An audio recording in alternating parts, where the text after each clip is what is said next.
Hello and welcome to my channel.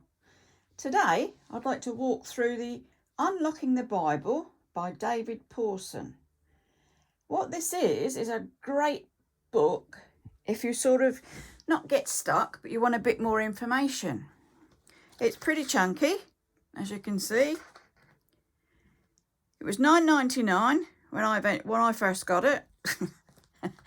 Not sure how long I've had it, but that's what it was. I did look on Amazon, and as of today's date, the 8th of the 10th, 20, it's selling for $10.48. So that gives you an idea. Not gone up a lot really, has it? And it's an invaluable book. Yes, I've got my tabs on it.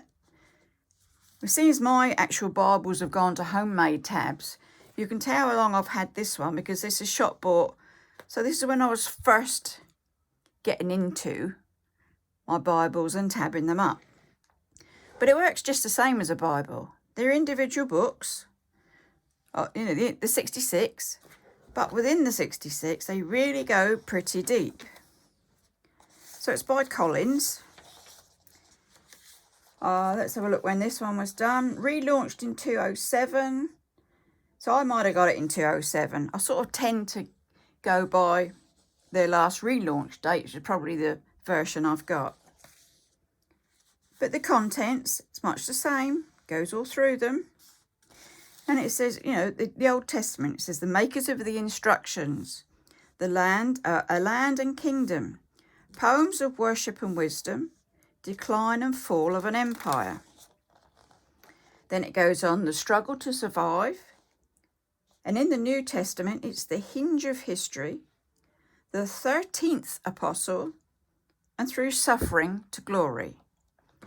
It's got an introduction, so I won't be reading all of this out, just sort of highlighting bits. All sorts of information in this. There's maps, there's timelines, overview of the Old Testament, there'll be an overview of the New Testament, as I say. All sorts of different things. Old Testament, I'll jump through because it's not all marked in or anything. But just as there you go. Let's just stop for a minute and have a look what this page has got. So I've opened it up. We're in Genesis. And it's got all differences. God is powerful. God is uncreated. God is creative. God is orderly, singular, plural, living, communicator, like us. So what it is breaking it down. Jump a bit more.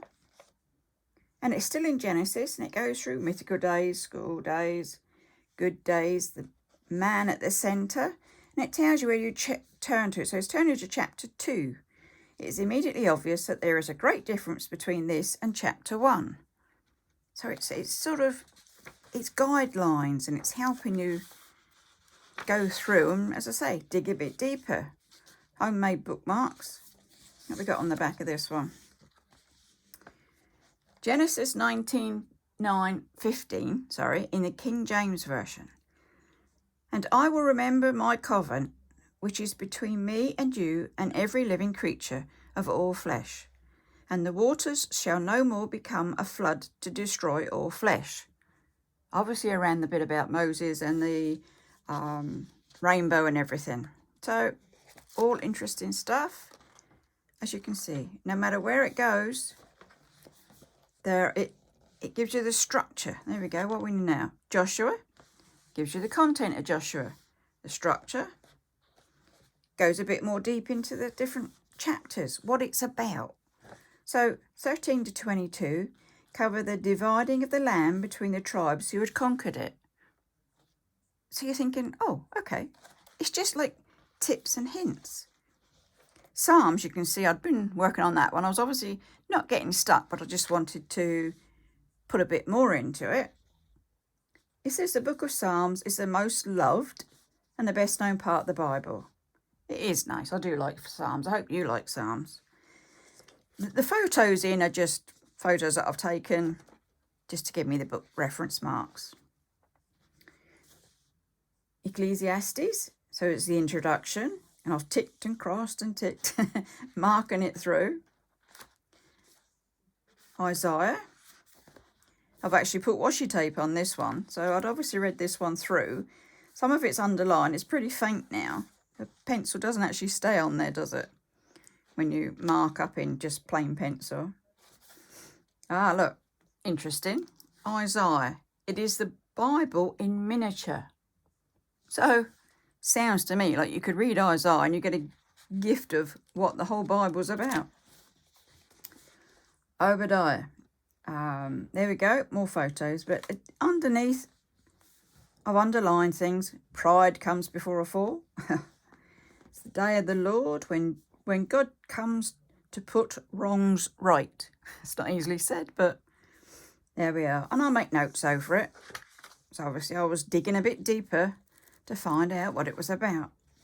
And it goes on. And each, as I say, each book of the Bible has its own section and its own helps. Hebrews, I've put washi tape on again, so that sort of denotes to me that I'd read this one through.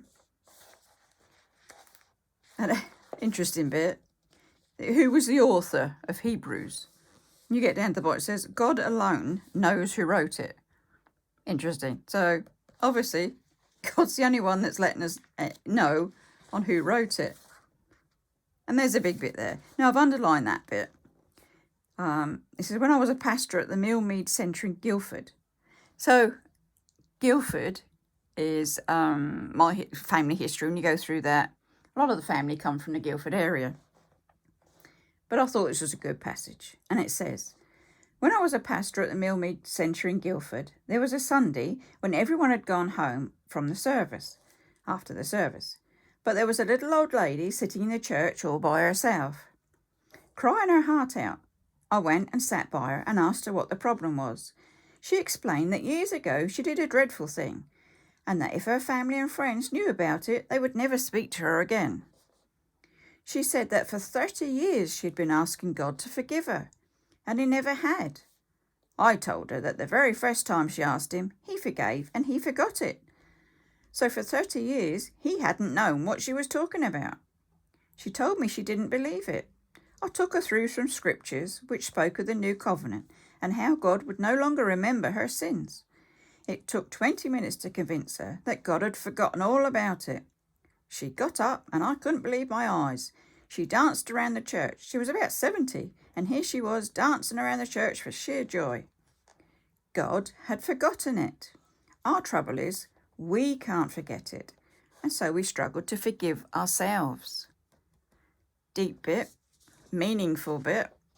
Makes you wonder, doesn't it? How often do we not forgive ourselves for something? So there you go. This is the book in short, just a bookmarks I'd made at some time. And I think it's a really good book to have by your side. It's informative. It helps you out. It's in plain English. There's no fancy stuff. It tries to give you scenarios, if you like, if that's the word, examples. So I'd recommend it. Truly recommend it. It's a bit battered. You can see the spine's all bent and what have you where I've been going through it. I may not have marked it, but I probably have read it, a lot of it, to help me with my normal studies. I hope you've enjoyed this video. Do subscribe and give me a thumbs up. There's plenty more to come. Have a good day. Bye-bye for now.